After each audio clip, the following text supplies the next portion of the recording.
Disons shalom à tous les frères et toutes les sœurs entiers. Nous sommes présentement dans la ville de Goma.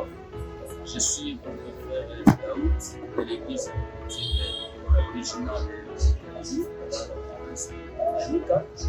Nous sommes à Goma avec le chemin de Diable, les frères de classe, et nous restons dans cette émission pour poser des questions concernant le message du temps de la fin.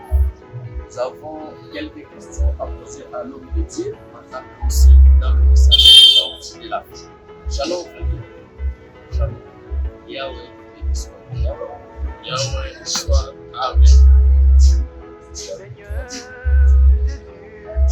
la première question, c'est la question concernant l'esprit du message dans le monde entier, plus particulièrement dans le monde. La question est les Saintes Écritures données depuis l'époque de l'Ancien Testament par les prophètes d'Israël. Le premier des prophètes qui a parlé, c'est Joël.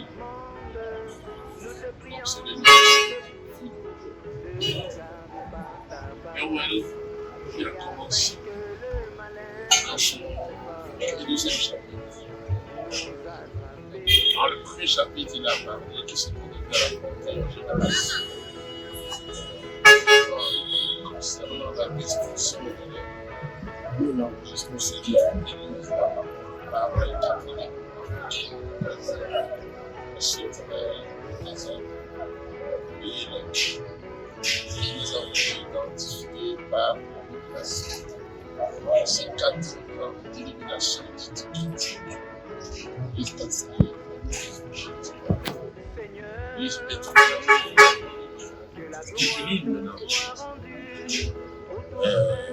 Chapitre 2, maintenant c'est la promesse, je vous restaurerai toutes les années qu'on dévorait le gazan, le asile, je sauterai le yénèque. Ma grande armée que j'avais envoyée contre vous. Et vous mangerez, vous vous rassasierez, vous célébrerez alors le nom de Yahweh Elohim qui aura fait pour vous du prodige.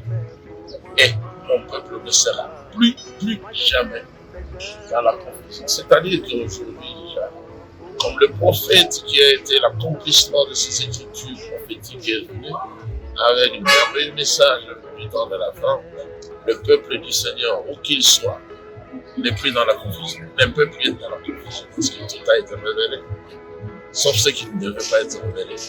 Selon la prophétie aussi donnée par le prophète Moshe, en son temps déjà au temps de Béné Israël dans le désert, les choses cachées n'appartiennent qu'à Yahweh. Mais les choses révélées appartiennent à nous et à nos enfants, afin que nous mettions en pratique toutes les paroles de ce Dieu.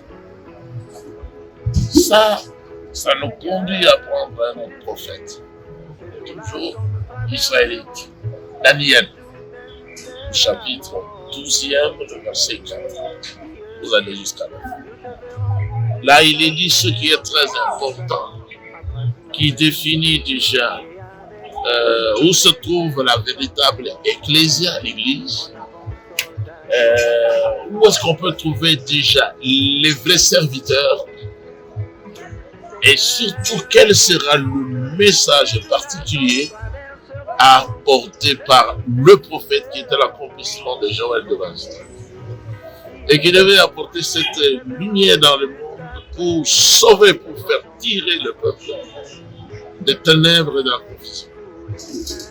Verset 4. Toi, Daniel,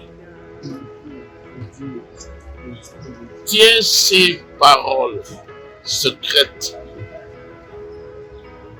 et scelle le livre jusqu'au temps de la fin. Plusieurs alors le liront et la connaissance augmentera. Et j'explique d'abord la première partie du verset 4. Parce qu'il y a la seconde partie qui détermine aussi que dans le message, on devait avoir deux catégories de personnes. Les gens intelligents. Ce message-là, pour le livre, devait être décelé, ouvert. Et les paroles tenues secrètes révélées.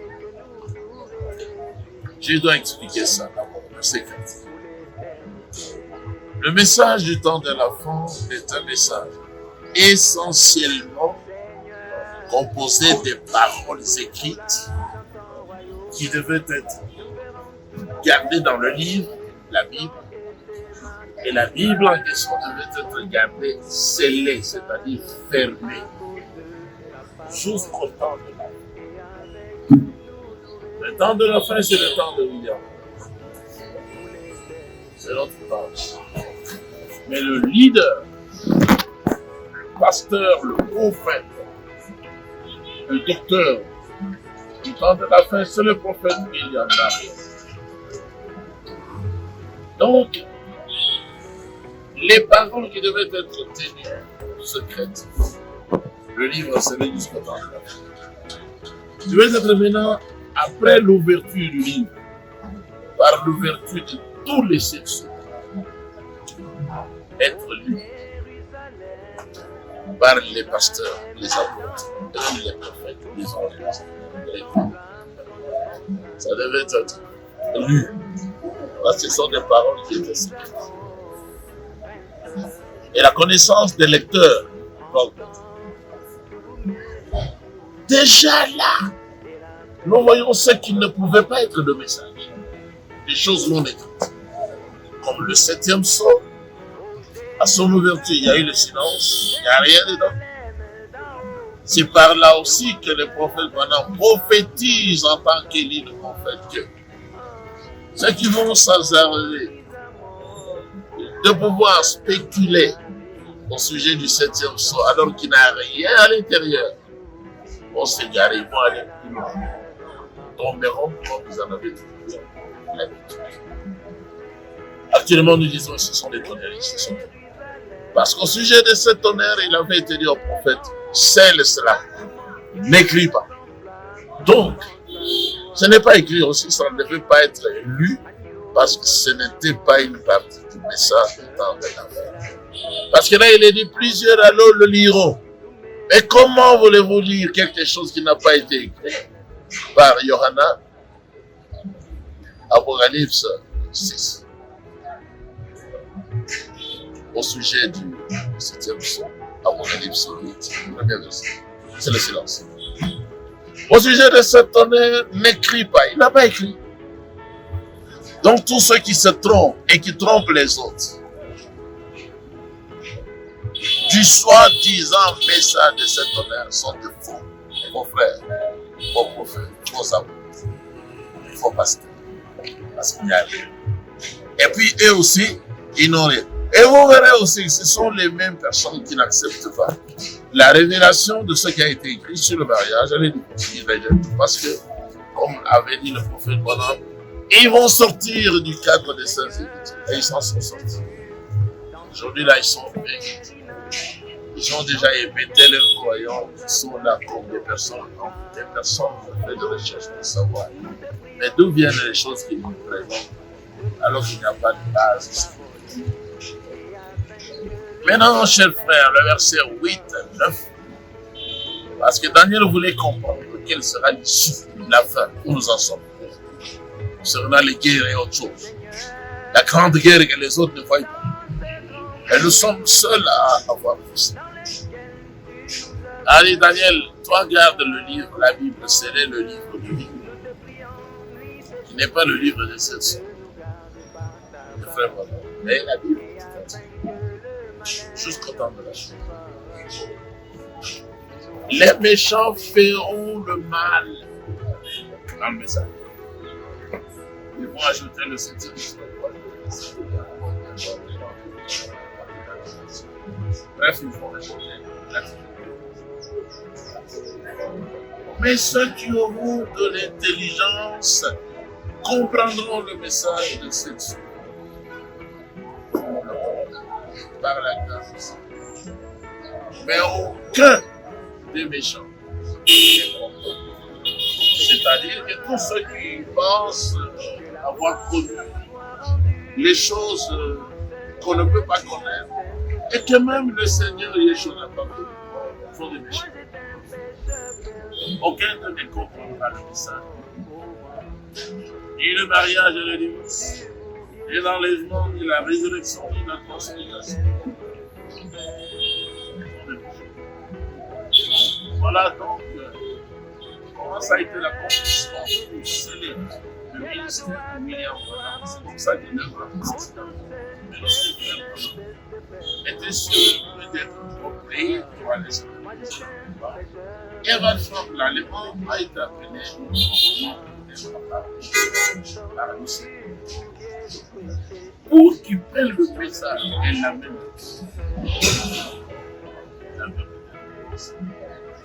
Parce que tôt le matin, Evan Frank a dévié.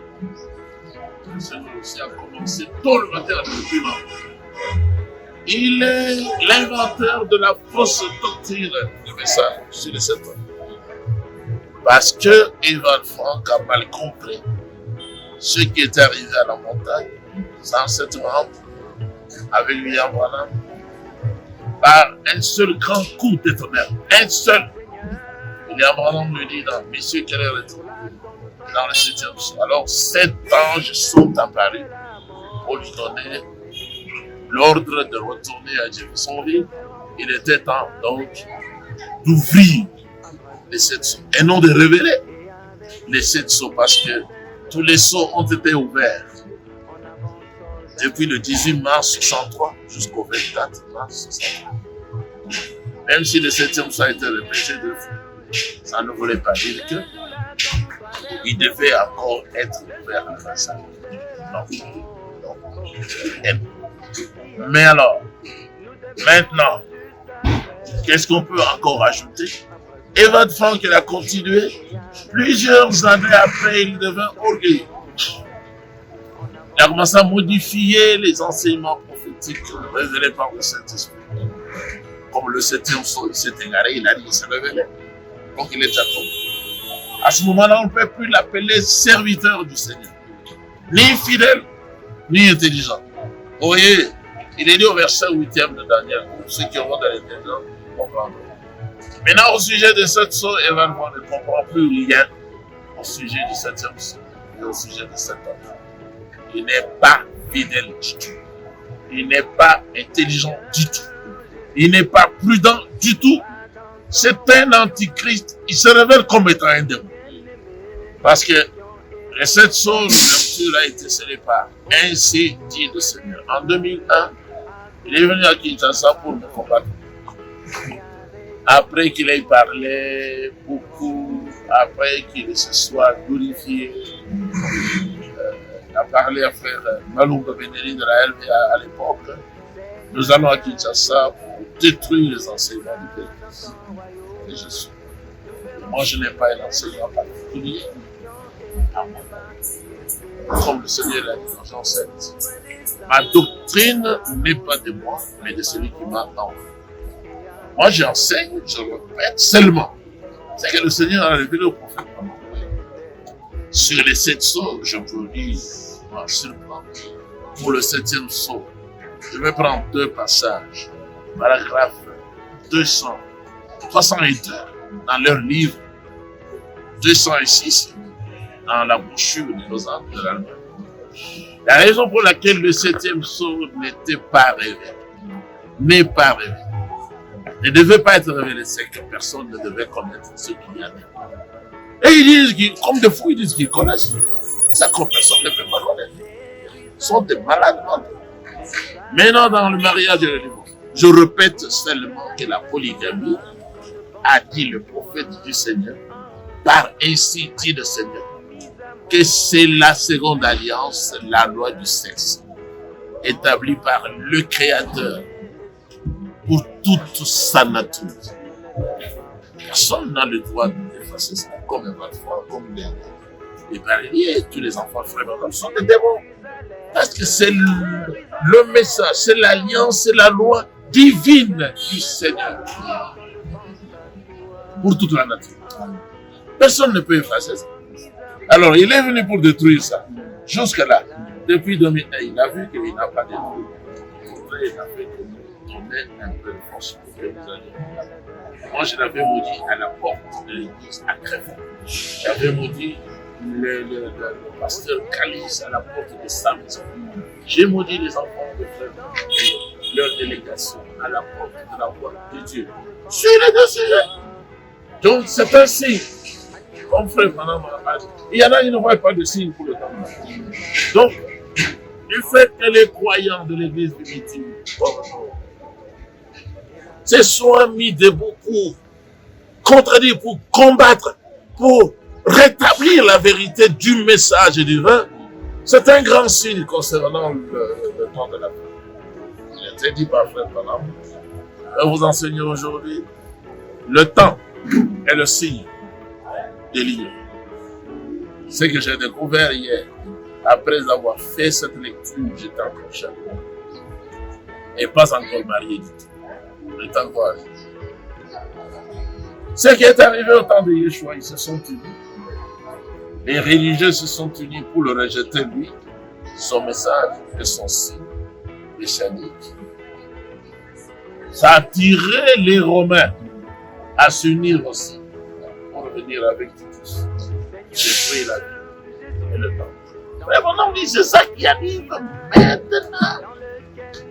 Aujourd'hui, les clergés, les soi-disant prédicateurs, conducteurs des soi-disant églises, ils se sont mis ensemble.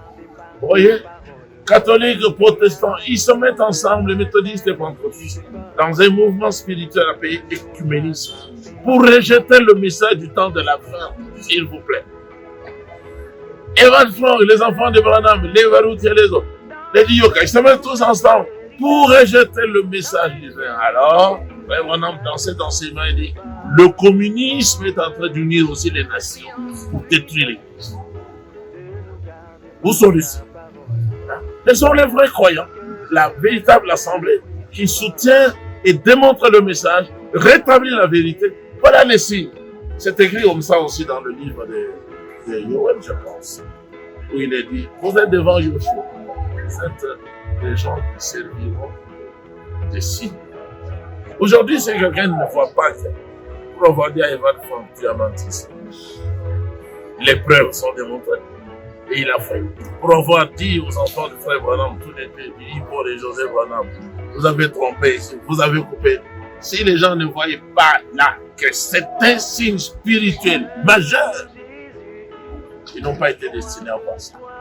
Mais alors, le communisme va les détruire aussi, parce qu'ils se sont mis ensemble pour rejeter le ainsi dit le Seigneur. Mais l'épouse de Yeshua HaMashiach s'unit, elle, au ainsi dit le Seigneur, que le septième son n'est pas révélé. Les sept tonnerres ne sont pas révélés. Ainsi dit le Seigneur.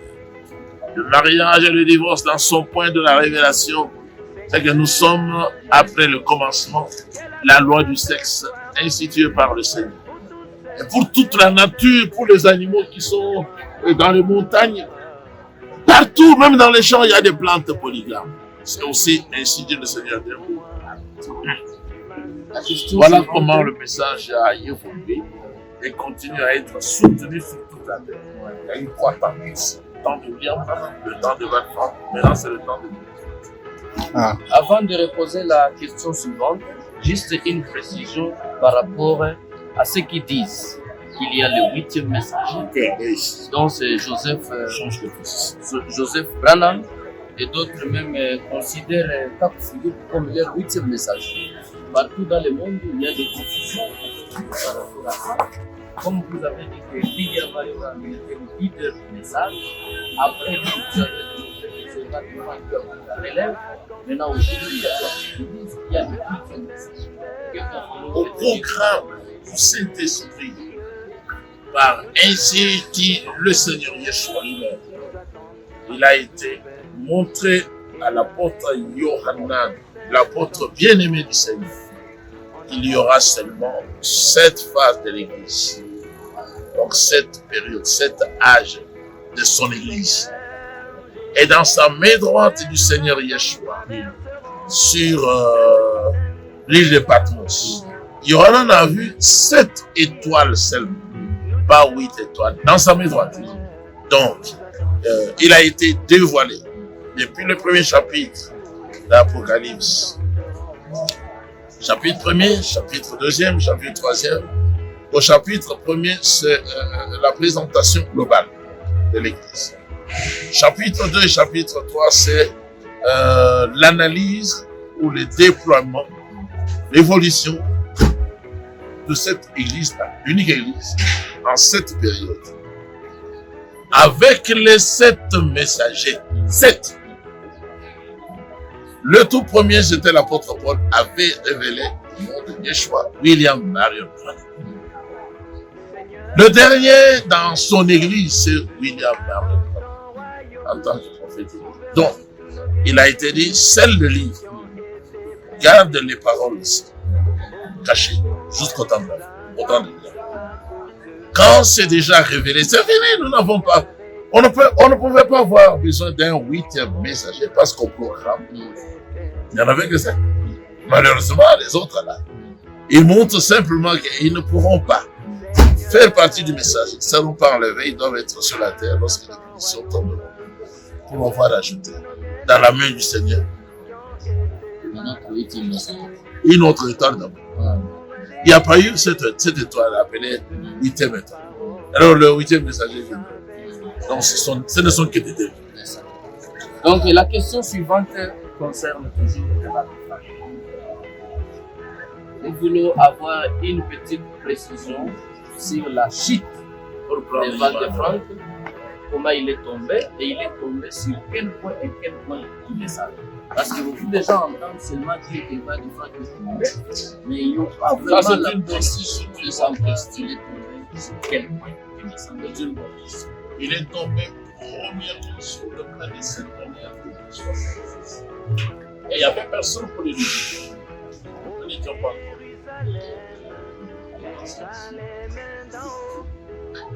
Oui, il dit que le Seigneur avait révélé ce que les 7 tonnerres d'Apocalypse 10 avaient dit à William le 28 février 63. C'est un mensonge. Donc c'est le diable. Parce que William Branham dit lui-même que ce soit dans la vision concernant l'arrivée des anges, que ce soit dans la réalité sur l'enseignement, il y a eu seulement un seul et 7 anges sont allés. Donc Evan Ford, avec son Dieu, il ne s'est pas fait de calcul. Lui, il a voulu faire la correspondance entre les 7 anges qui sont venus, avec chacun un sceau, avec chacun la voix du tonnerre. C'est là qu'il est changé. Mais William Branham, il y a eu un seul coup de tonnerre. Parce qu'il va le faire trompe. Et il a enseigné les 7 tonnerres au monde entier. Après, il a essayé de se retirer de ce tonnerre. Et les gens n'ont pas voulu le suivre. Ils sont restés. Celui de ce monde. Le deuxième point. Lui, il dit qu'au sujet du 7e sceau, c'est le sceau le plus clair. Non, il dit que c'est le sceau le plus clair. Il a même dit 3 fois. Mystérieux, mystérieux, mystérieux. Parce que là-dedans, dans le 7e sceau, il n'y a rien comme écriture.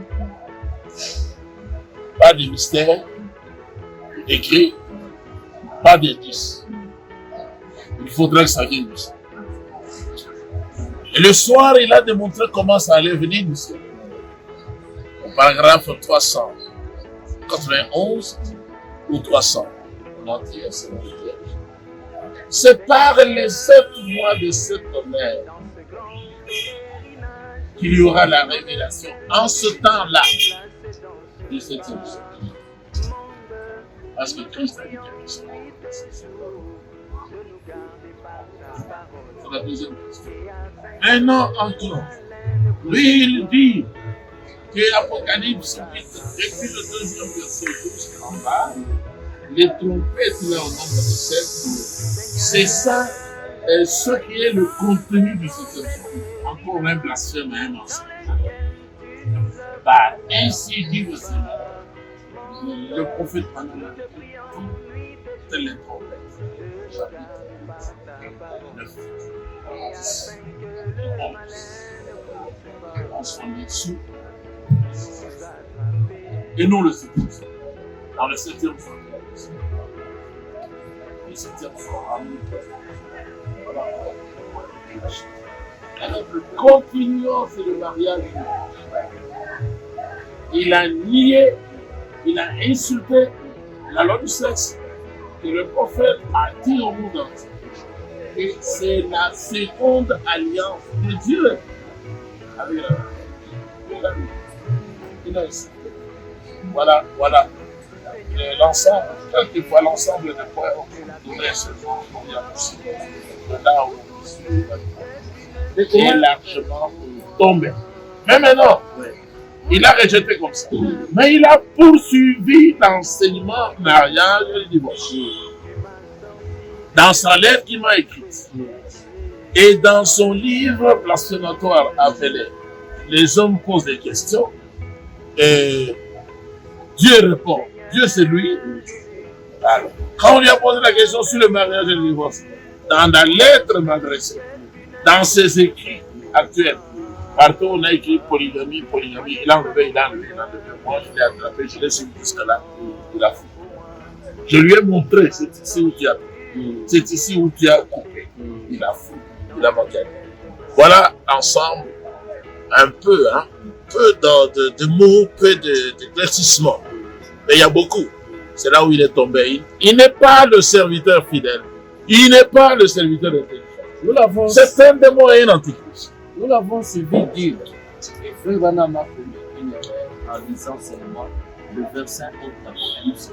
Frère Branham dit. C'est cette erreur-là que les gens commettent. Frère Branham, oui.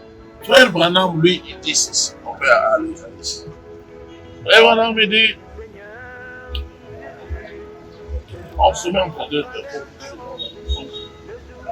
c'est le Seigneur Yeshua qui nous a demandé de prendre les Écritures saintes. Et il a montré que tous les six ont été révélés d'abord dans la Bible, à partir. Mais il s'est tué pour le sauver. Il dit, c'est le Seigneur qui nous a fait prendre. Donc il va le faire. C'est un type autant, inintelligent. Quelqu'un qui aime le Seigneur ne peut pas le laisser. Voilà pourquoi moi je suis levé contre lui. Je me considère comme un juif. Voilà. Troisième question. Yes. Donnez-nous aussi la lumière sur les quartiers généraux. Parce que Eva de Franck, dans les temps anciens, lui, disait que les frères ne devaient pas dominer sur les autres. En combattant donc le système du quartier général. Que pouvons-nous retenir aujourd'hui dans le monde concernant cet enseignement sur les quartiers généraux? Ben oui, mais vous voyez, on va parler de ça.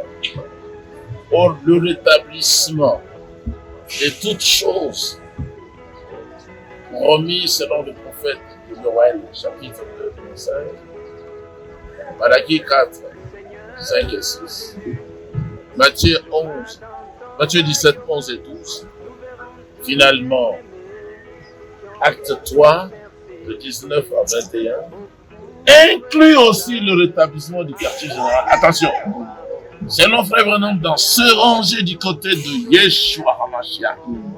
Et il dit, tous ceux qui sont avec moi, ils mettront ça en pratique, la mission du quartier général. C'est l'Église catholique qui est venue détruire le système divin sur les quartiers généraux et sur les conférences. Et ils se sont placés en dominateurs. Mais maintenant, dans l'église du Seigneur, il n'y a pas la domination. Bien qu'il ait dit à la femme que son mari dominera sur toi, ce qui n'est pas un péché du tout. Le quartier général est un système ordonné par le Seigneur. Et d'ailleurs, ne peut croire au système du quartier général que celui qui peut se retrouver dans sa vie. Parce qu'il y a toujours eu le quartier général depuis déjà plein de temps. en passant par le temps du prophète. Chaque prophète était installé dans son quartier général. Yeshua lui-même, son quartier général sur la tête du Yerushalayim, la ville du grand roi. William Branham dit, voici mon église. Ici, c'est mon quartier général. C'est ici que j'habite, mon quartier général. Vous aussi, lorsque vous ferez la même chose, considérez cette maison, Branham Tabernacle, comme votre quartier général. Et celui qui sera en tête sera le général. Chaque fois qu'il y aura des problèmes, toutes les petites assemblées qui sont sorties de cette grande assemblée ou première assemblée auprès de leur père. Donc je disais que ne peut reconnaître le système. Et celui qui se reconnaît ici est automatiquement. Le quartier général, c'est comme le système naturel du village natal. Chaque homme doit reconnaître. Merci beaucoup, Frère Pierre. Merci. Une quatrième question. Je dirais que tous ceux qui rejettent le système, quartier général, ils ne veulent pas être contrôlés dans leur doctrine. Ce sont eux les dominateurs.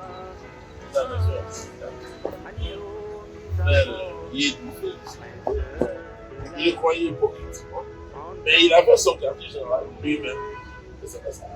Et il voulait dominer à tous les peuples de l'Est. Et de ce fait, il ne pouvait pas accepter que quelqu'un d'autre ait la suprématie sur lui. Par exemple, il m'avait calomnié en disant que j'ai enseigné que mon père épousait deux sœurs de la même mère ou du même père. Moi, je dis, il doit m'avoir mal compris. Moi, je disais seulement qu'un frère, un homme a le droit d'avoir deux sœurs en même temps dans l'église. Dans l'église. Moi, plusieurs fois, j'ai fait le mariage avec deux ou trois. Une autre fois, même avec 5. Et chaque fois que je me marie tout à nouveau, je me représente avec tous, toutes. Alors lui, il a pensé que je voulais dire que lui, il a le droit d'épouser deux sœurs, grandes sœurs et petites sœurs. Un blasphémateur. Il y avait quelqu'un comme lui, c'est du nom de Jean-Pierre. Lui aussi, il vivait toujours mal et il comprenait toujours. Il voulait aussi avoir son propre quartier général dans le Bas-Congo. Dévoilé, il a fait. Arrivé en Côte d'Ivoire, toujours la mauvaise vie. Dévoilé, il a fait. Ce sont des vagabonds. Et même, je pense qu'il est dans la ville de Goma. Il a tenté de séduire Frère Zagave. Alors, Frère Zagave était né de nous. Frère Zagave la chasse avec l'excitation et les autres. Quatrième question, le peuple d'Éa. Moi, je n'ai pas fait le quartier. Ouais. C'est le Seigneur qui a fait son quartier général. Parce qu'il m'a établi depuis Rigini comme étant la tête de ceux qui avaient compris. Donc, automatiquement, tous les autres qui quittaient Rigini et même dans le monde entier reconnaissaient en Frère Pierre leur père. Donc, automatiquement, quand ils ont des questions, ils viennent auprès de moi. C'est que William Branham, le prophète, a dit. Rien n'a été inventé. Oui. Quatrième question. Le peuple du Seigneur dans le monde entier veut vraiment avoir la lumière sur le 7e jour et sur le 7 honneur d'après le prophète Branham et la Bible. J'ai déjà dit. Si vous pouvez revenir un peu, parce que aujourd'hui dans le monde entier nous avons beaucoup de touristes. Je peux parler. Alors, je peux reparler. Oui.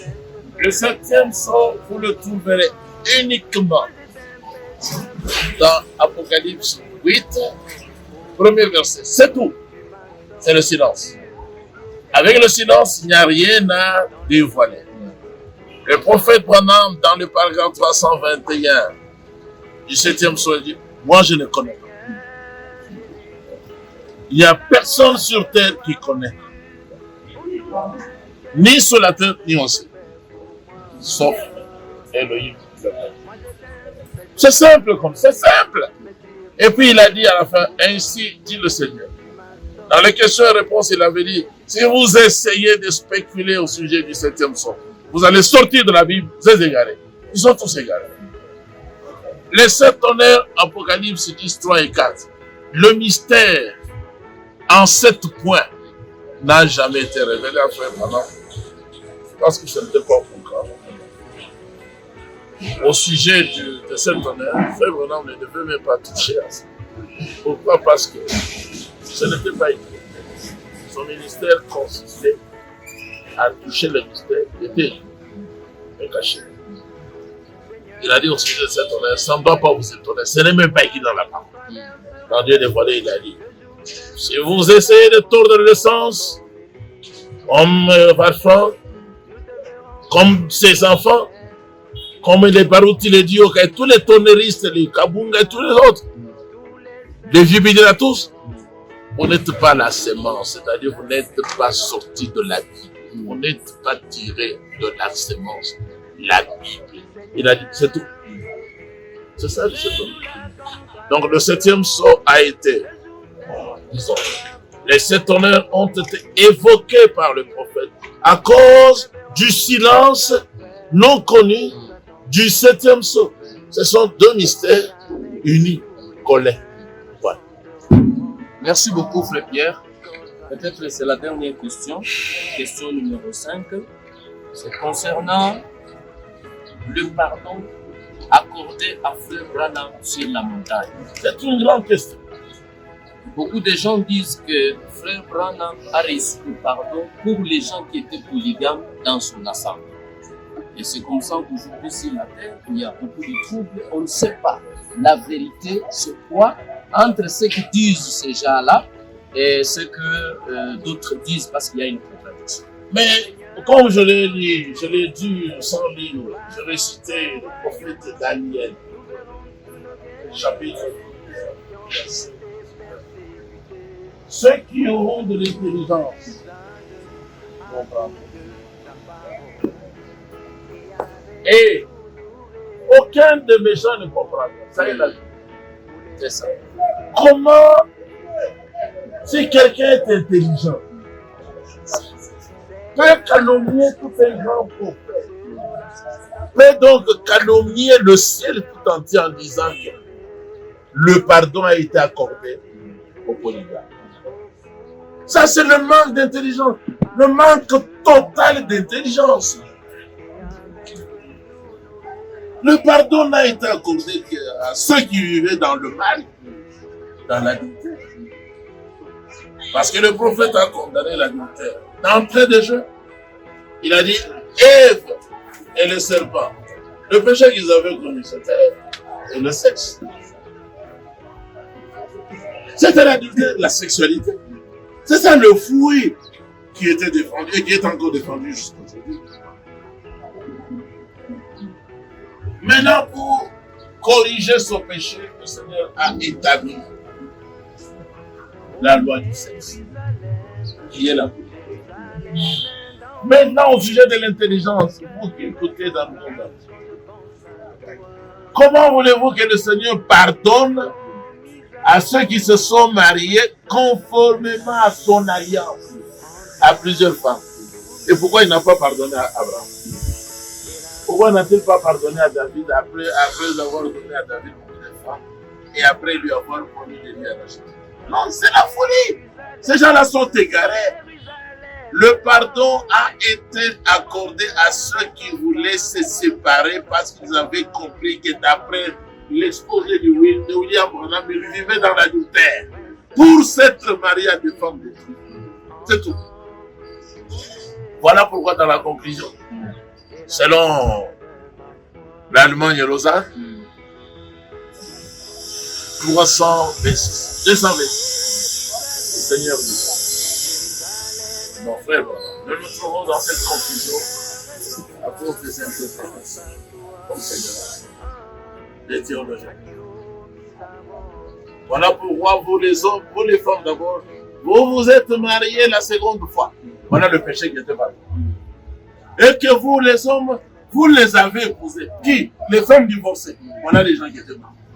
Parce qu'ils vivaient dans l'adultère. Et le pardon était accordé à cause du divorce. Si vous relisez les paragraphes qui ont suivi, vraiment, Moshe a été confronté à une telle question concernant le divorce. En sorte, Seigneur lui a proposé. Yeshua, c'est Matthieu 17. Et voici aussi pourquoi il avait Matthieu 17. C'était au sujet du divorce. est-il permis à un homme de divorcer, de renvoyer, de répudier sa femme? Pour remonter quelqu'un, c'est au sujet du divorce et non au sujet de la polygamie. Honte à tous ces gens-là. Ils sont des méchants. Et Paul, 1 Corinthiens 7, il a dit aussi, c'est moi, ce n'est pas le Seigneur. Si vous vous séparez, la femme doit rester comme ça. Mais Paul n'a jamais dit à l'homme de ne pas se remettre. C'est la femme qui devait se remettre. Donc, le Seigneur a dit à Paul, je te permets aussi d'aller leur dire, de continuer dans cet état-là. Quel état? D'adultère. Mais ils sont pardonnés parce qu'ils vivaient dans l'ignorance. Les sols n'étaient pas encore ouverts. Cette vérité n'était pas encore révélée. Qu'il ne recommence pas. Il n'a jamais dit qu'il ne recommence pas. Voilà. C'est pour ça que j'ai dit que nous sommes destinés pour ce temps. Après, William Branham, nous lui restaurons son message. Après, il va il ne peut plus faire face. Yahweh vous bénisse. Que Yahweh soit avec vous, homme de Yahweh. Vous avez bien suivi l'exposé de l'homme de Yahweh. Que Yahweh El Shaddai vous bénisse tous qui suivront cette émission. Nous sommes présentement à Goma, dans la province du Nord Kivu, où l'homme de Yahweh, le frère Pierre Kassé, est venu en mission, dans les champs, en mission de service, dans les champs missionnaires. Et il y a eu des conférences et des conférences. Que Yahweh El Shaddai vous bénisse. Shalom. Shalom.